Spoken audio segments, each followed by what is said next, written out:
Buenas noches. Entramos al segundo turno.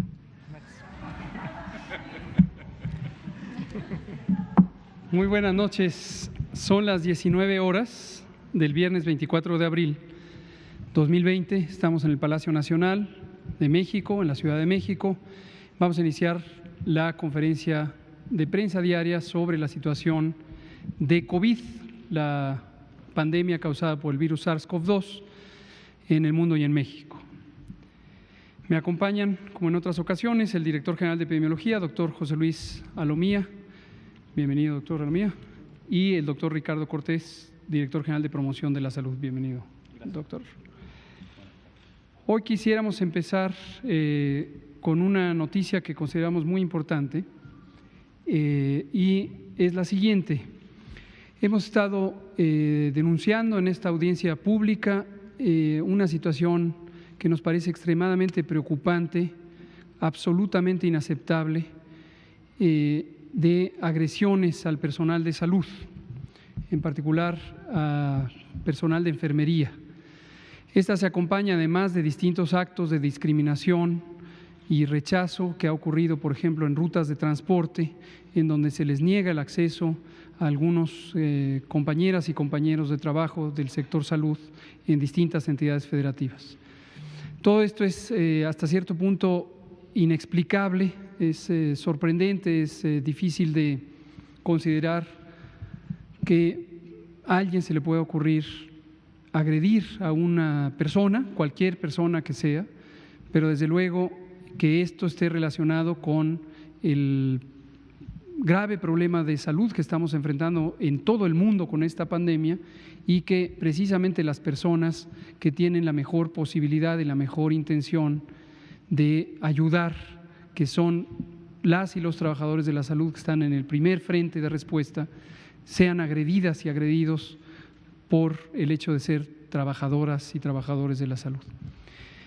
Pero hoy tenemos una noticia que es importante destacar, que el pasado día 17 de abril fue agredida una compañera enfermera en una zona del norte de la ciudad y ella fue en particular agredida de una manera desde luego brutal, absurdamente brutal y agresiva, y sufrió lesiones importantes. Afortunadamente está fuera de peligro, pero tiene algunas lesiones.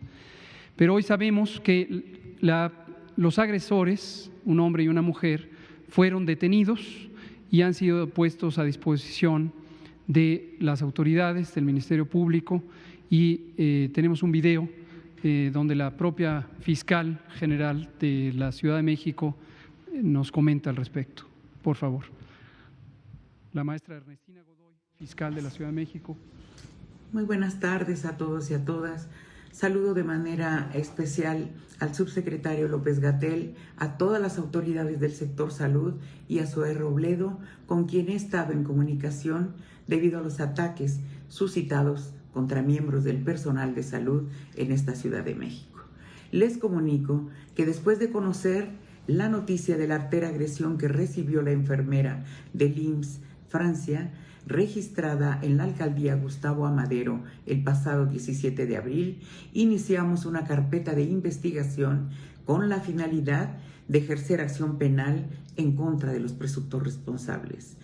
Del resultado de nuestras investigaciones, la Fiscalía General de Justicia de la Ciudad de México solicitó y obtuvo órdenes de aprehensión contra un hombre y una mujer por su probable responsabilidad en la comisión de los delitos de tentativa de homicidio y discriminación en agravio de una trabajadora de la salud. Estas personas se encuentran en prisión y esperamos la audiencia para vinculación a proceso en las próximas horas. Es inadmisible cualquier acto de agresión en contra del personal médico que lucha por preservar la salud y la vida de todas y todos nosotros. Nada lo justifica. Quiero dejar claro, no habrá impunidad ni tolerancia alguna para este tipo de actos. La Fiscalía actuará de manera implacable, inmediata y con todo el rigor de la ley contra quien atente contra la integridad del personal de salud. Debemos unirnos para apoyar y proteger a todas las personas que dedican su vida al cuidado de nuestros enfermos, a nuestros profesionales que luchan contra una pandemia donde todos somos vulnerables. El gobierno de la ciudad y la Fiscalía estaremos atentos. Seguimos atendiendo todas las denuncias a través de nuestras agencias o por internet a través de la Agencia de Denuncia Digital. Muchísimas gracias.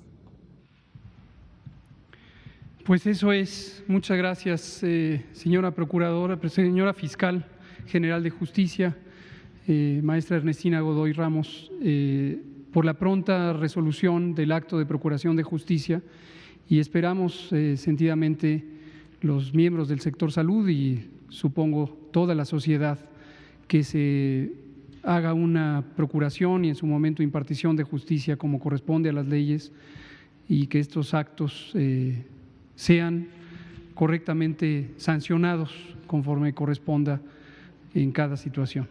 Y ojalá que en toda la República se tengan los mismos criterios de una pronta, de una expedita procuración e impartición de justicia, y que esto sirva para que en toda la sociedad, todas las personas que pudieran tener una conducta delictiva, presuntamente delictiva como es esta, sepan que esto no se puede tolerar.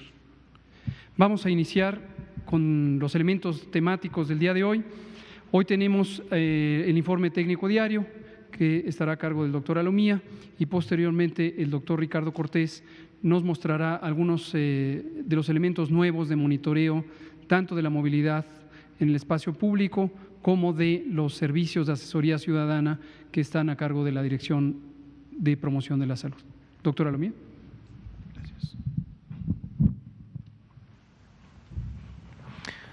Muy buenas noches con todas y todos. Vamos a iniciar con el panorama epidemiológico internacional y nacional. Primero presentando, lógicamente, el calendario, que lo empezamos a presentar desde el día de ayer, en donde estamos viendo cómo vamos avanzando en el día con día en las diferentes actividades y estrategias. 33 días ya desde que inició la jornada nacional de sana distancia. Sabemos que tenemos prácticamente todavía un mes y 6 días por delante para completar esta jornada nacional de sana distancia. Estamos en la conferencia vespertina 56. Entonces, si pasamos por favor a la siguiente diapositiva, tenemos nuestra actualización internacional. Si nos enfocamos siempre al porcentaje que día con día le damos seguimiento, vemos que hoy día vuelve a bajar 42%.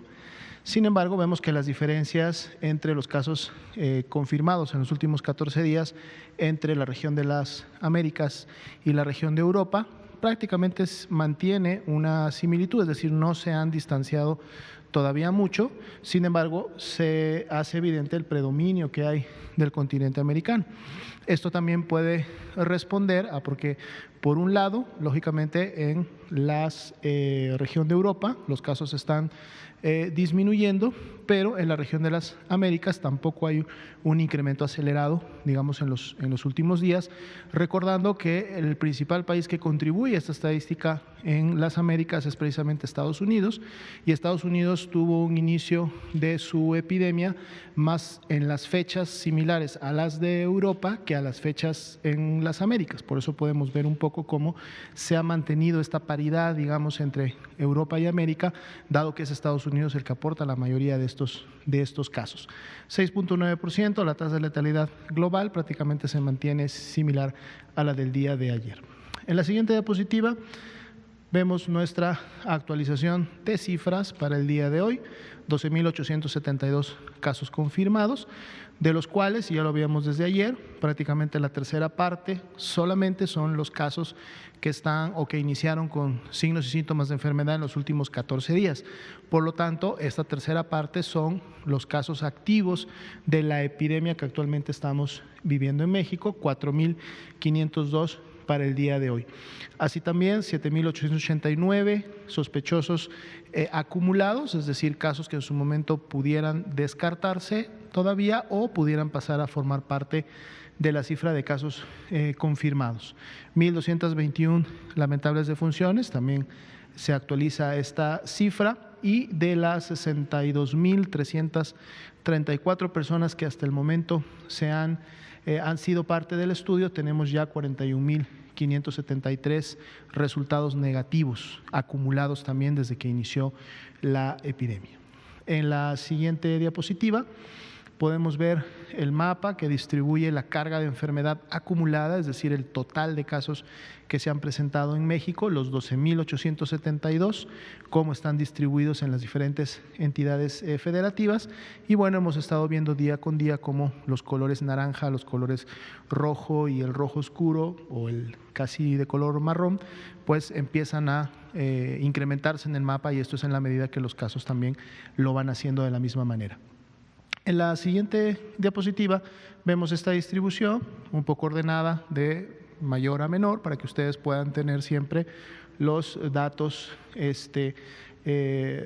duros, directos de cada una de las barras, y puedan ver entonces cómo se distribuyen. Recordando que esto es carga de enfermedad y que en un momento, por ejemplo, que la Ciudad de México y que el Estado de México tengan la mayor carga de enfermedad, puede responder también al hecho de que concentran mucha o gran cantidad de la población, a diferencia de otras entidades federativas que concentran mucho menos población.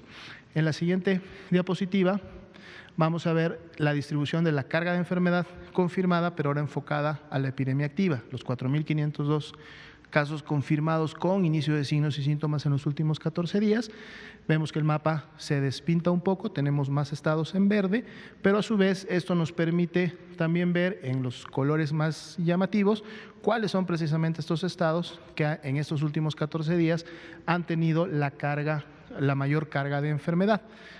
Si vamos a la siguiente diapositiva, es la distribución de estos casos, igual que lo anterior, para que los podamos evidenciar en forma descendente entidad por entidad, pero en la siguiente diapositiva es donde podremos ver si la tasa de incidencia acumulada, ¿no? Nuestro mapa en donde los colores verdes oscuros, y ahora sí con esta información podemos hacer más bien comparación entre las entidades federativas, porque esto está graficado con base poblacional, es una tasa de incidencia por cada 100.000 habitantes, 3.52 el nacional, pero con variaciones en los diferentes estados. Y aquí sí podemos ver entonces y decir que las entidades federativas que tienen una coloración más oscura son precisamente las que están teniendo mayor transmisión y afectación poblacional, porque es una tasa de incidencia. En la siguiente diapositiva vamos a ver esta misma distribución, pero alineada por estados con mayor tasa de incidencia por 100.000 habitantes a menor tasa de incidencia por 100.000 habitantes, y ahí vamos a ver cómo esto contrasta en el orden con la tabla que veíamos hace un rato, en donde solamente se consideraban la cantidad de casos confirmados por cada entidad. En la siguiente diapositiva vamos a ver de las 1.221 defunciones que se han acumulado hasta el momento, por fecha de defunción, cómo se han ido presentando las mismas. Vemos esta tendencia ligeramente ascendente que tenemos por los días que en su momento han ocurrido, y podemos destacar también que en color amarillo, encima de las barras azules, tenemos ahí una proporción de defunciones que están esperando un resultado y que por lo tanto podrían también convertirse en un caso confirmado o podrían finalmente descartarse. Vemos cómo también estos números día con día están disminuyendo, es decir, que cada vez se mantiene más actualizada y reciente la información. De hecho, las columnas amarillas superiores solamente se presentan en los últimos días, prácticamente no tenemos defunciones pendientes de resultados en la gran mayoría del tiempo de la epidemia. En la siguiente veremos la distribución de las defunciones, cómo ocurrieron por entidad federativa, e igualmente en qué entidades federativas pudiéramos esperar un incremento en el número de las defunciones, dado que tienen esas barritas amarillas que significan que podrían convertirse en nuevas defunciones por COVID-19. Son 77 las defunciones que están todavía como sospechosas y pudieran cambiar su clasificación en los siguientes días. En la siguiente diapositiva Vamos a ver el comparativo de diferentes curvas, que en este caso son casos acumulados. La primera es la curva más alta, que precisamente concentra todos los casos acumulados desde que fueron sospechosos, independientemente de que después se hubieran confirmado, es decir, todas aquellas personas que tuvieron signos y síntomas de la enfermedad, demandaron atención médica y en su momento se clasificaron como casos sospechosos de COVID-19. En la curva verde podemos ver la cantidad de estas personas que estaban o ingresaron de manera grave, es decir, que tuvieron que requerir hospitalización. En la siguiente, que es la curva roja, los graves acumulados, es decir, aquellos que ya presentaron una evolución que los llevó a esta situación, es menos todavía de la curva verde, y finalmente también la curva que es la que está más pegada al piso de las defunciones acumuladas, o cómo estas se han venido acumulando en el tiempo. La siguiente diapositiva sería la curva epidémica, en este caso de casos tanto confirmados como los que aún todavía son sospechosos. Decíamos que hay 7.889 casos en esa clasificación. Vemos cómo se distribuyen en el tiempo por la fecha de inicio de síntomas, y entonces los casos sospechosos vienen a ser precisamente los que se han notificado en los últimos días y por lo tanto están esperando finalmente un resultado de su prueba para ver si pasan a formar parte de las columnas rojas o de estos 12.872, pero comentábamos en conferencias previas que precisamente estamos graficando tanto confirmados como sospechosos para poder tener siempre una visual de cuál es la tendencia, cómo se está comportando la epidemia en México. Entonces, si viéramos solo los casos que están en las barras rojas, parecería que hay una disminución, pero eso sería irreal, porque cuando vemos los casos sospechosos que están en amarillo, que todavía falta conocer su resultado, pues vemos cómo esa tendencia realmente es ascendente y se ha mantenido así en los últimos días. La siguiente, por favor, que es la última, nuestra ya acostumbrada diapositiva con la curva de casos acumulados día con día. Ahí están los 12.872, que fue un incremento de 1.239 casos del día de ayer para hoy, lo que representó a su vez un incremento porcentual de 10.7% en relación a la carga acumulada que se tenía el día de ayer. Y en la parte inferior podemos ver las barras de color naranja para ver cómo día con día se está comportando, y podemos ver que prácticamente para los últimos 5 días, podríamos decir para toda esta semana, se vuelve a repetir una tendencia ascendente con una mayor cantidad de casos confirmados por día que lo que veíamos en días previos. La gráfica pues lo demuestra bastante evidente. Estaremos dando seguimiento y viendo cómo se comporta esto en los siguientes días. Gracias. Gracias, doctora Lumía. Doctor Ricardo Cortés, si nos puede comentar, por favor. Con mucho gusto, doctor López-Gatell, muchísimas gracias. La siguiente, por favor. Lo que vamos a platicar ahorita es el contacto con la ciudadanía que hemos tenido de acuerdo a diferentes medios de este mismo contacto. Los primeros datos que podemos ver es el número 800-00-44-800, que desde un principio de la epidemia se compartió con toda la ciudadanía para comunicarse y atender dudas sobre el coronavirus. En los últimos 14 días, 30.150, 30.149 personas han reportado que tienen síntomas de COVID-19. A estas personas se les derivó con una persona que atiende el call center con capacitación en materia de coronavirus para saber los síntomas que presentaba, reconocer si había síntomas de gravedad y derivarlo ya sea a la unidad de salud o a decirle que se quedara en casa si era un caso leve. 7,569 personas refirieron o necesitaron, después de marcar el 800-0044-800, una opción que decía si requería de apoyo emocional. Sabemos que la propia epidemia nos ha generado alguna molestia emocional, miedo, temor, inclusive pánico, y la línea de la vida se puso a disposición de toda la ciudadanía para que pudiera tener este apoyo emocional. 7,569 de las personas que llamaron al 800-0044-800 fueron derivadas a la línea de la vida para apoyo emocional. 7,174 de primera instancia dijeron: yo siento que tengo síntomas graves, y se les derivó al 911 para que fueran atendidos debidamente por personal capacitado, ya sea para ver definitivamente qué tipo de sintomatología estaban presentando o para enviar a los servicios de emergencia a donde se requirieran. Y 6,645 personas como yo, personas como ustedes, personas como los que están viendo en casa esta conferencia de prensa, requirieron de información básica que probablemente no pudieron encontrar en algún otro lugar, y se les brindó a través de este número 800-0044-800. La siguiente, por favor.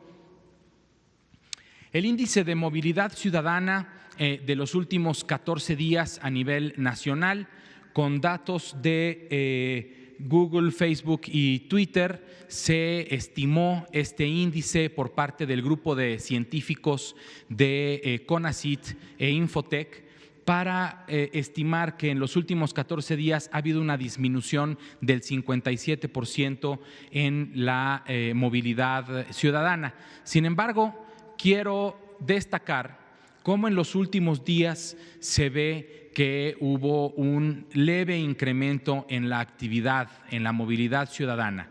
Y eso se ve no solo en este índice nacional estimado por parte de los científicos de CONACYT con diferentes medios, con diferentes datos, sino también en los datos del reporte específico por estado, en donde sí seguimos con una movilidad disminuida importantemente, pero que en los últimos días se ha aflojado. Por eso nosotros volvemos a invitarlos a todos ustedes que están en casa, ahorita viéndonos, a que se queden en casa, que es la única forma en que vamos a poder seguir mitigando y tener un éxito en el control de esta epidemia en nuestro país. La siguiente, por favor. El chatbot de Susana Distancia ha sido una buena herramienta para comunicarnos con la gente. Actualmente 131,702 personas han chateado con Susana, y Susana les ha respondido un total de 1,770,323 mensajes, con una satisfacción de las personas que utilizan este servicio del 75%. Las 7 preguntas más frecuentes son, por ejemplo, si es verdad que debo llegar a casa a bañarme y a limpiar mis zapatos, si tengo que salir al mercado o al súper, qué medidas debemos de tomar, si la epidemia aumenta, cerrarán los supermercados, y todas estas preguntas han tenido una respuesta. Ese porcentaje de satisfacción tiene también un 25% de insatisfacción. Esa información también la analizaremos para saber cómo responder mejor a las preguntas de ese 25% que no se sintió satisfecho con la respuesta que se diseñó para que Susana Distancia les respondiera. El código QR, ahí está. El teléfono que deben de guardar y utilizar la aplicación de WhatsApp es el 55 86 33 85 89. Tenemos también otros canales, las redes sociales, por ejemplo, las publicaciones con mayor alcance en los últimos días han sido los comunicados técnicos, las imágenes o los copies de Facebook o de Twitter o de cualquier otra red social en donde invitamos a quedarse en casa a todo el mundo. el video de la recepción de insumos desde China con el puente aéreo establecido entre México y China para traer insumos para la salud, los videos de Plaza Sésamo para los niños y la conferencia de prensa del 18 de abril. La siguiente, por favor.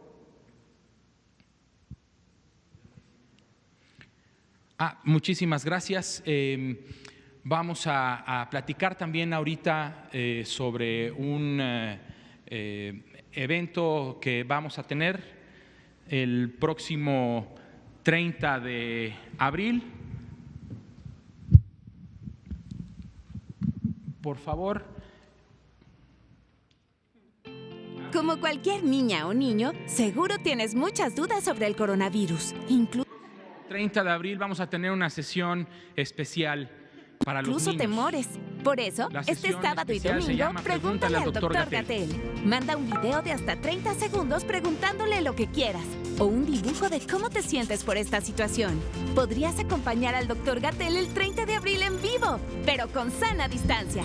Busca los detalles en coronavirus.gov.mx. Quédate en casa y salva vidas. Gobierno de México. Él quiere escucharlos, quiere responder sus preguntas y para eso vamos a recibir las preguntas de los niños en videos de hasta 30 segundos como máximo para que así puedan expresar lo que sientan al doctor López Gatell y a todo el equipo que estamos a su lado. Las preguntas serán contestadas en la conferencia de prensa de las 19 horas del jueves, si no me equivoco, jueves 30 de abril. Ese día, por ser dedicado para los niños, no habrá una presentación del comunicado técnico. El comunicado técnico se publicará para que ustedes, profesionales de la comunicación, hagan su trabajo correctamente, pero esa hora se las vamos a dedicar a ustedes, niñas y niños en casa, para que recibamos los videos y los dibujos y nos expresen cómo se sienten y qué quieren que el doctor Gatell les responda con esa elocuencia que lo caracteriza. El criterio principal, vamos a recibir evidentemente muchísimos videos, muchos dibujos y los criterios que vamos a utilizar van a ser la representatividad general, digamos cuáles son las preguntas más frecuentes de todos los niños y los mejores dibujos para poderlos aquí presentar. De los mejores videos, los 20 mejores videos, vamos a seleccionarlos y vamos a contactar a los papás y mamás de estos niños, de los mejores 20 videos, para que puedan interactuar en vivo, a distancia, con el doctor López Gatell en la conferencia que no será de prensa para el comunicado diario, sino que será la conferencia de Pregúntale al doctor Gatell. Ninguno de los niños estará en Palacio Nacional, ellos estarán en sus casas y podrán interactuar vía remota con el doctor Gatell. Muchísimas gracias por su atención, doctor. Gracias. Solo dos palabras sobre esto. Mi agradecimiento para el equipo de la vocería de presidencia, a Jesús Ramírez, a Azucena Pimentel y todo este magnífico equipo, también al doctor Ricardo Cortés, que han estado coordinando ya por varios días la preparación de esta sesión que nos parece muy especial para atender a un segmento de la población, la gran esperanza que son niñas y niños del país y que también tienen mucho que decir y comentar. Una noticia sobre hoy, tuvimos una muy productiva reunión de trabajo por videoconferencia con destacadas presidentas y presidentes municipales, miembros de la Conferencia Nacional de Municipios de México, que preside la maestra María Eugenia Campos Galván, presidenta y alcaldesa de Chihuahua. Participaron también el copresidente de esta conferencia y alcalde de Apodaca, Nuevo León, César Garza Villarreal, el licenciado Armando Quintero Martínez, también copresidente y alcalde de Iztacalco, Ciudad de México, también Anabel Ábalos Zempoalteca, copresidenta y alcaldesa de Tlaxcala, Tlaxcala, Enrique Vargas del Villar, copresidente y alcalde de Huixquilucan,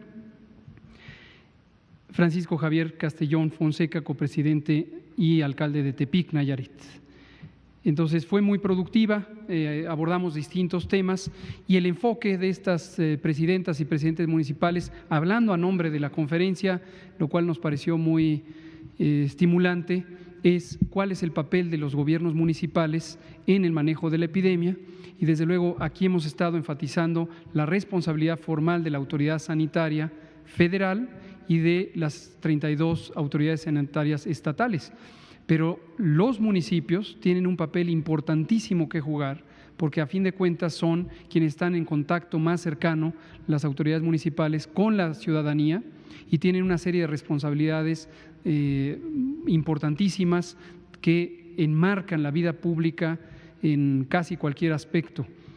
Y agradezco a la maestra Campos Galván y a todos los presidentes y presidentas que participaron y por extensión a toda la Conferencia Nacional de Municipios de México por la oportunidad de poder interactuar con ellas y ellos en este sentido de unidad del que hemos estado hablando. Vamos entonces a abrir a preguntas y respuestas. Vamos a empezar con usted, que hace mucho que no habla, usted también y usted que no le había tocado. No, allá la compañera. Sí, y luego nos seguimos allá atrás. Perfecto. Gracias. Buenas noches, Bianca Aguirre de Notimex TV. Ayer aterrizó a las 4:57 un avión de la Fuerza Aérea Mexicana en el Aeropuerto Internacional de la Ciudad de México. Desembarcaron 145 pasajeros, todos médicos y venían con equipo médico. Quiero saber si ellos van a prestar los servicios médicos o van a brindar recomendaciones en políticas públicas como los doctores cubanos, también procedentes cubanos, el 6 de abril. Gracias. Gracias, con gusto. Esto es un trabajo que está haciendo el Gobierno de la Ciudad de México. Como hemos dicho en varios días o meses incluso, México tiene un déficit muy importante de personal de salud.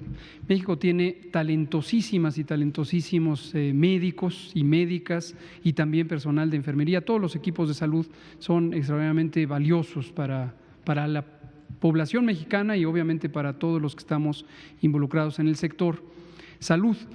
Y eso es digno de enorme aprecio. Pero desafortunadamente no tenemos todos los que necesitamos.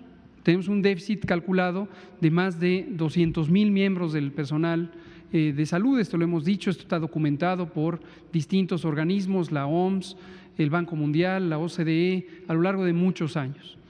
Entonces, cuando enfrentamos esta epidemia, esta pandemia, esto ha salido aquí, lo hemos comentado muchas veces, nos enfrentamos a el reto de tener una deficiencia estructural de nuestro sistema de salud.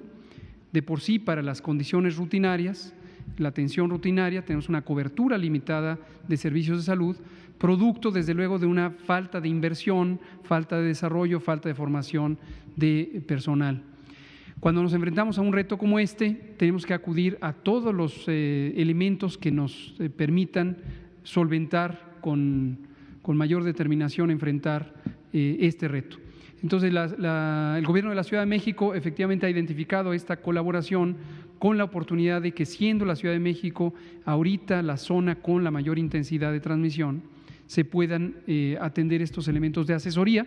La respuesta es efectivamente el papel de este personal, es la enorme experiencia que tiene los miembros del equipo de salud de la República de Cuba en la salud pública, en este momento es vital. Y tienen también personal muy calificado, con preparación muy sofisticada en algunos aspectos como la medicina crítica y las distintas subespecialidades que se requieren. Entonces, pues adelante, nos pareció muy bien que la Ciudad de México tomara esta decisión. Gracias. Ahora usted, por favor. Buenas noches a todas y a todos. Lisbeth Álvarez del Grupo Cantón. Los cadáveres que no tienen identidad irán a la fosa común y estas en dónde se encontrarían. Y mi segunda pregunta es del personal médico, si nos podrá dar una actualización, cuántas enfermeras, doctores hay enfermos y cuántos fallecidos, por favor. Gracias. ¿Cómo no? No sé si tenemos ese dato actualizado, ahorita el doctor Alomía lo comenta, sobre esta triste realidad de las personas que fallecen y sus restos mortales, sus cuerpos no son reclamados, fenómeno que ocurre en muchas partes del mundo, pero definitivamente en México desde hace muchas décadas asociado con los fenómenos de violencia. También se puede presentar como una situación cuando existen epidemias y problemas de mortalidad por una enfermedad infecciosa. Hemos comentado la semana pasada que por un acuerdo conjunto entre la Secretaria de Gobernación y el Secretario de Salud se especificó que los lineamientos técnicos para la disposición de restos finales relacionados con COVID no podían ser cremadas las personas que fueran restos no identificados o restos identificados no reclamados. Y esto es atendiendo a la Ley General de Víctimas, que contempla precisamente las garantías necesarias para que en todo momento se puedan conducir las investigaciones forenses que en el momento o en el futuro pudieran ser relevantes para buscar a las personas desaparecidas. Entonces, el lineamiento que presentamos la semana pasada con la doctora Letze de la Torre especifica precisamente que el procedimiento es la inhumación, es decir, el entierro. Al ser personas no reclamadas, existen ya desde hace algunos años en México espacios específicos de inhumación, de entierro de carácter común, y efectivamente sería donde se pondría estos restos finales. Gracias. En relación a la segunda pregunta, han sido 1.934 los profesionales de la salud que han enfermado por COVID-19 y se distribuyen básicamente de la siguiente manera: el 47% de estos han sido médicos, el 35% enfermeros, enfermeras, el 15% está enmarcado en otros profesionales de la salud, pero también se especifica que el 2% han sido laboratoristas y el 1% dentistas. Eso es lo que tenemos hasta el momento de profesionales de la salud. Gracias, doctor Alomía. Usted, y luego nos vamos a la fila de atrás. Gracias, doctor. Celsin Juárez, de Cilinea MX. Me gustaría saber cuáles son los alcances en las disposiciones del Gobierno federal sobre el cierre de las actividades, de las empresas con actividades no esenciales. Se han comunicado con nosotros trabajadores de una empresa que se dedica a la fabricación y venta de analizadores de vibraciones para la industria automotriz, que no cerraron al no ser una empresa de actividad esencial, pero los tienen encerrados en el taller. Ahí comen, ahí se bañan, ahí se cocinan, prácticamente viven ahí desde que se iniciaron las disposiciones de la fase 2. Sé que es un tema que le compete a la Secretaría de Trabajo, pero bueno, estos trabajadores no se han querido arriesgar a presentar la denuncia de manera formal por temor a ser despedidos. Me gustaría saber sus comentarios que abunden en este debate, en esta discusión, ya que usted ha sido quien ha hecho un llamado en reiteradas ocasiones a los empresarios para que se solidaricen con sus trabajadores en esta contingencia por el COVID y bueno, ahora más que nunca en esta fase 3. Y porque igual nos han llegado muchos comentarios de que no es la única empresa que está con estas prácticas. Gracias. Muchas gracias. Solo me queda la duda si este informe que nos comparte amablemente se refiere a personas que han sido puestas en las instalaciones de la empresa que comenta en contra de su voluntad. No están en contra de su voluntad, pero pues nos han manifestado que tampoco están a gusto. O sea, obviamente al ser los jefes de la empresa los que los enviaron a estar ahí, pues no les queda otra más que obedecer, sino pues pueden perder su trabajo, ¿no? Tienen temor a perder su trabajo. Wow. Bueno, si es un asunto consensuado por personas que gozan de libertad y son personas adultas que pueden ejercer el libre albedrío, pues es un consenso al que han llegado. Si no es el caso, definitivamente es un presunto delito de privación de la libertad. Si este se ejerce por un acto físico de restricción de la movilidad, pues es evidentemente escandaloso. Pero también si fuera un asunto de coerción o de presunta coerción como mecanismo para que no salgan de las instalaciones de esta empresa, pues podría ser, supongo, un acto presunto que configurara un delito. Entonces, en términos generales, sí, efectivamente, seguimos enfrentando resistencia de un segmento del sector empresarial de distintas dimensiones, de empresas medianas o algunas todavía pequeñas e incluso empresas grandes y muy grandes. Y esto evidentemente lo que revela es una indisposición de quienes tienen la posibilidad de tomar decisiones, ya sea los gerentes generales o las personas propietarias, las juntas de accionistas. Todas esas personas, todos, los juntas de accionistas, por ejemplo, son copartícipes de la responsabilidad de no acatar las disposiciones obligatorias que tienen una base constitucional para proteger uno de los bienes más importantes, posiblemente el más importante, que es la vida de las personas. Entonces, no hay duda que lo que representa es una actitud que en su momento podría ser constitutiva de uno de los más graves delitos. Así de simple. Y esto obviamente cuando lo vemos como un asunto de interés público y de interés social, en donde todas y todos ustedes que nos ven y nos escuchan lo están conociendo y que el próximo lunes lo vamos a presentar aquí, como ha dispuesto el presidente, en una sesión específica del quién es quién en el cumplimiento de las medidas de seguridad sanitaria que nos protegen a todas y todos de la más grande epidemia en los últimos 100 años, con consecuencias catastróficas en todo el mundo, para la salud, para la vida y también para la economía, pues vamos a conocer quiénes son estas empresas que están atentando contra estos tres elementos: la salud, la vida y también la economía, porque en la medida en que se persista con el funcionamiento de empresas que tienen actividades no esenciales, pues obviamente están retardando el proceso de control de la epidemia y eso va a afectar a la economía del país y en consecuencia también a la economía del mundo. Y una de las contribuciones, no digo que la única, pero una de las contribuciones sin duda podrá ser atribuible a la conducta de estas empresas.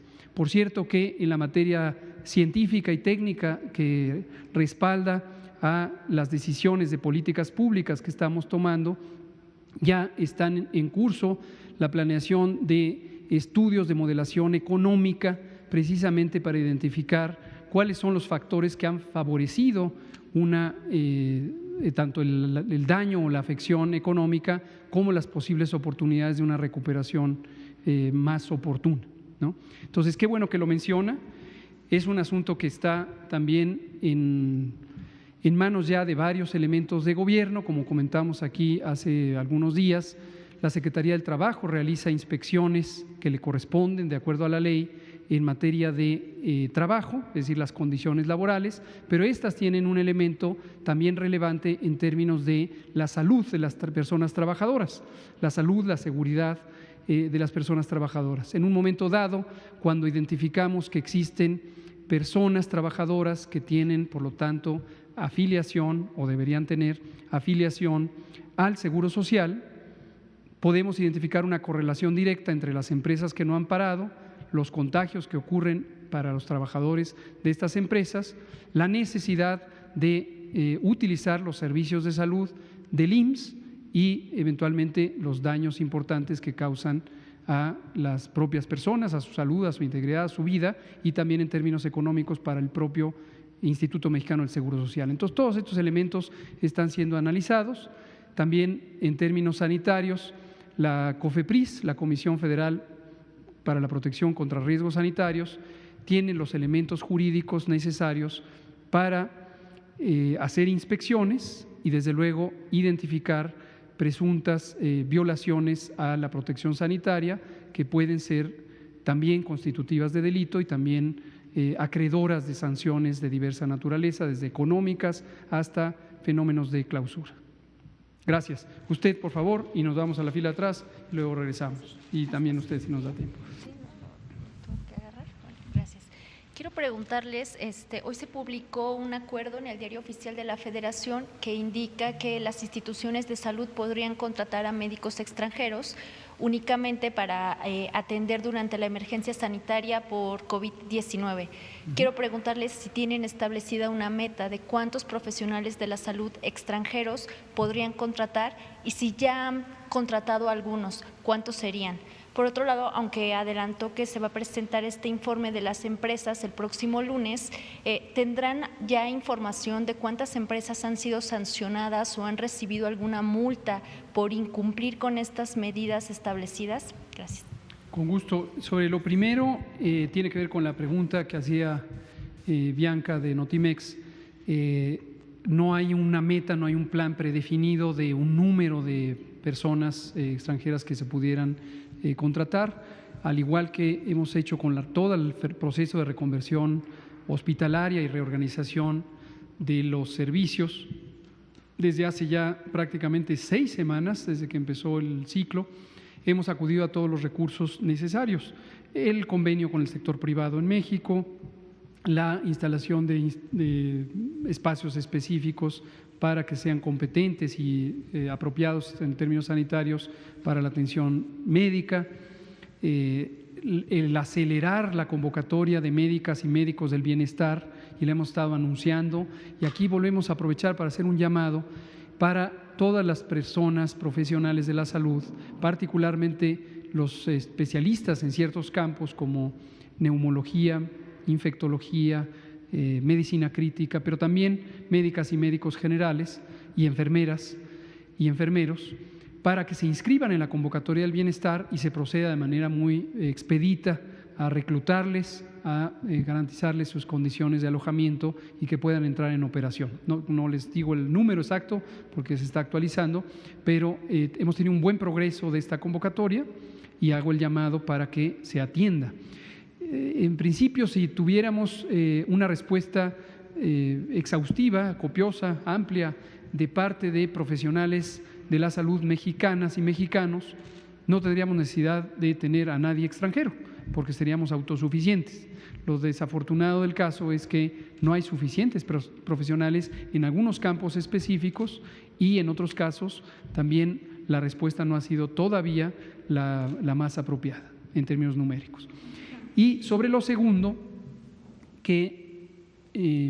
¿cuál es su segunda pregunta? Antes lo segundo, quisiera preguntarle en qué campos o en qué especialidades médicas todavía no han tenido la respuesta. Principalmente en las subespecialidades, que son medicina crítica, infectología, neumología, son las 3 principales en donde hay menor cantidad en México. Gracias. Y aunque no haya una meta, si esto no se cumple, digamos, o si siguen faltando profesionales de la salud, ¿hasta cuántos podrían contratar de otros países? Insisto, no hay una meta predefinida porque vamos avanzando simultáneamente en varios de los elementos de la suficiencia. Uno también que ha explicado aquí el doctor Alejandro Esbarch, coordinador del área médica de INSABI, del Instituto de Salud para el Bienestar, es un método que se estableció en colaboración con el Instituto Nacional de Ciencias Médicas y Nutrición Salvador Subirán, específicamente con el doctor Guillermo Domínguez Cherit, quien es el subdirector de Medicina Crítica de este noble instituto, y que consiste en un esquema piramidal de supervisión en donde una persona líder, subespecialista de Medicina Crítica, hace una asesoría directa a 5 personas que no necesariamente tienen la subespecialidad, pero tienen una especialidad competente, y cada una de estas personas a su vez supervisa a otros 5. Entonces tenemos una pirámide de 25 y optimizamos el aprovechamiento de cada una de las personas especialistas en el campo. La segunda pregunta era si ya tienen información de cuántas empresas han podido ya ser sancionadas. Eso lo vamos a presentar con el quién es quién. No tiene ningún adelanto. Tenemos, pero no quiero darle adelanto, lo queremos presentar con todo junto. Vámonos allá atrás, por favor. Hola, buenas noches. Andrea Meras de Grupo Fórmula.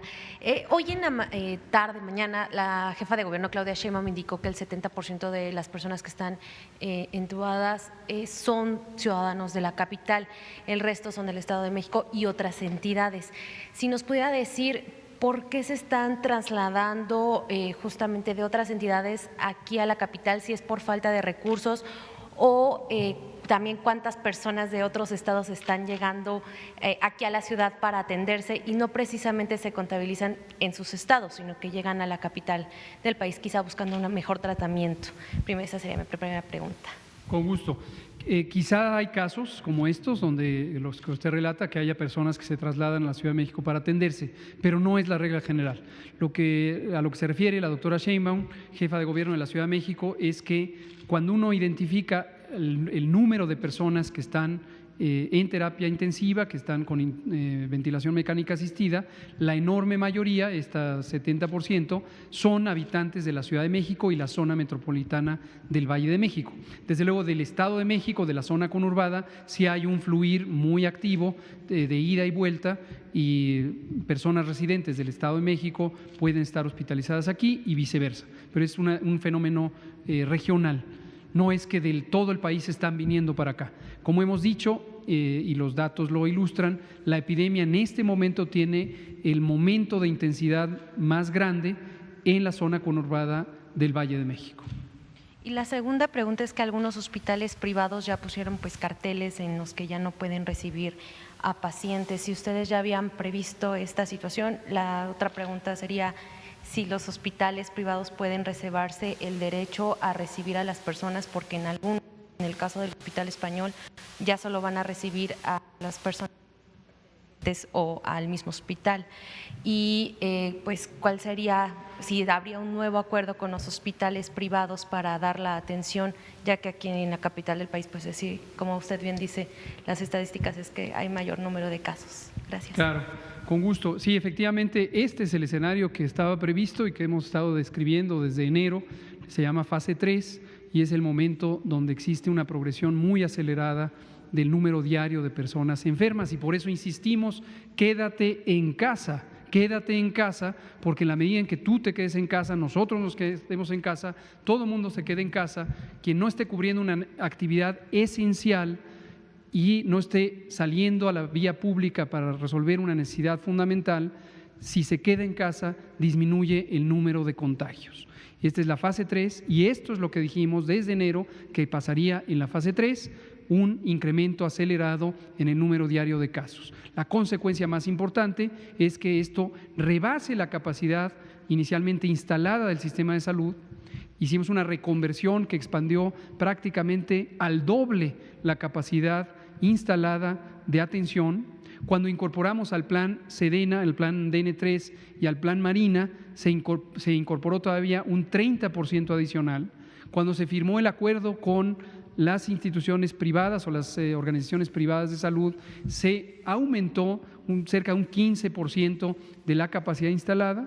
Cuando se reorganizaron internamente los hospitales y se difirieron cirugías programables o con el convenio con el sector privado, se dispusieron atención para 6 elementos de alta frecuencia en los hospitales privados, se expandió aún más. Cuando se instaló el campo de reclusión voluntaria o de atención temporal voluntaria en la Secretaría de Marina, se expandió aún más.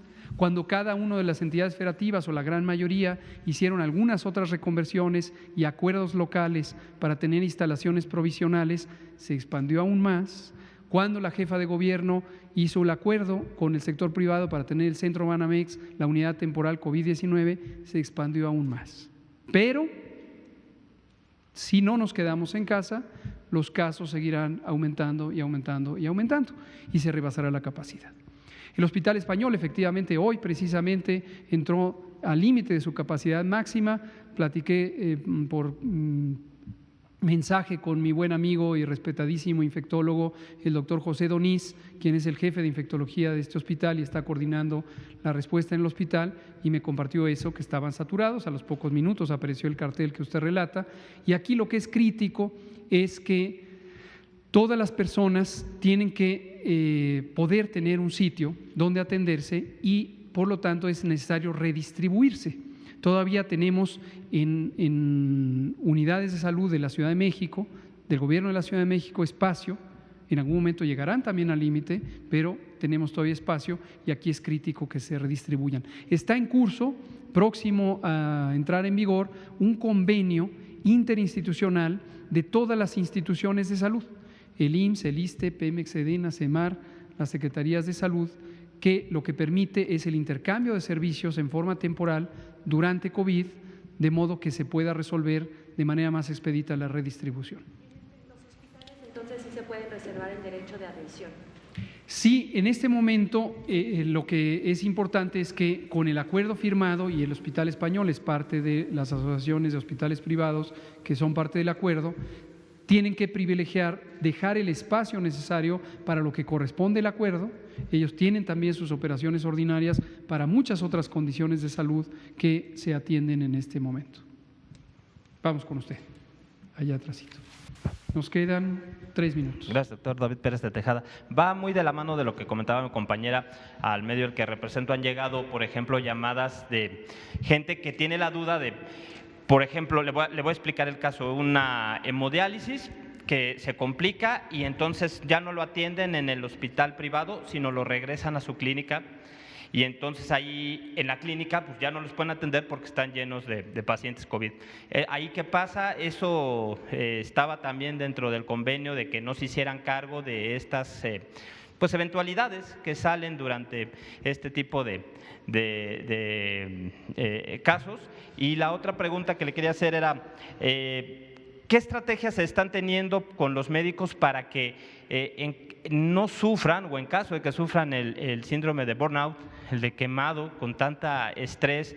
¿Qué se va a hacer con los médicos? ¿Cómo se les va a atender? ¿Qué apoyos puede haber para ellos? Bueno, el personal de salud. ¿Cómo no? Gracias por sus 2 preguntas. Sobre la primera, le comento que el convenio estipula los límites de la capacidad de operación en la que participa el sector privado. Hemodiálisis es uno de los servicios transferibles, pero efectivamente una persona que necesita servicios de hemodiálisis tiene otras condiciones de salud que podrían requerir atención.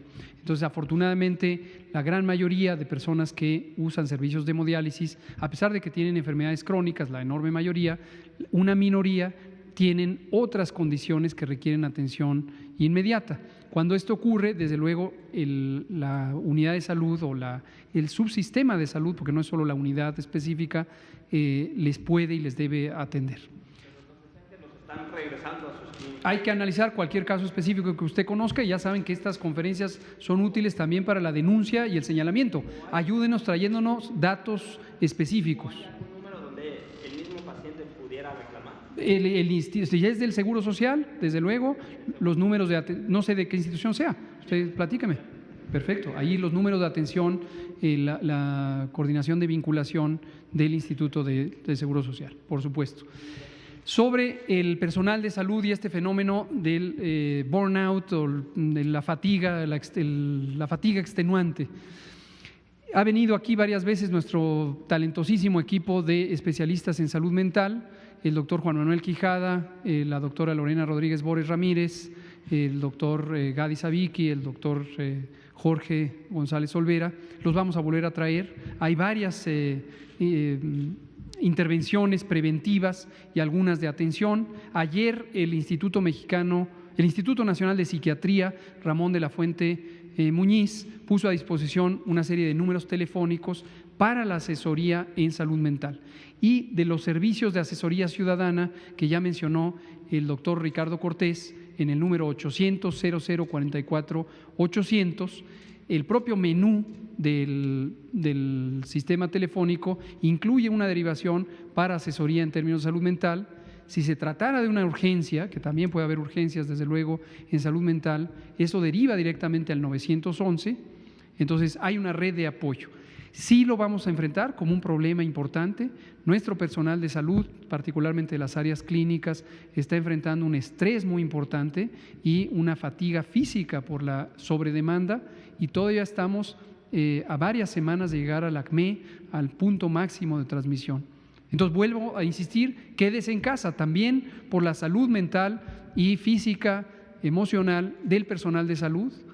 Un riesgo importante también que contribuiría al colapso es que se fatigue, que entre en este proceso de burnout el personal de salud, a pesar de que todas ellas y ellos tienen este enorme compromiso ético, moral, profesional que les caracteriza. Pues aquí la dejamos, son las 19:59 y mañana continuamos. Muchas gracias.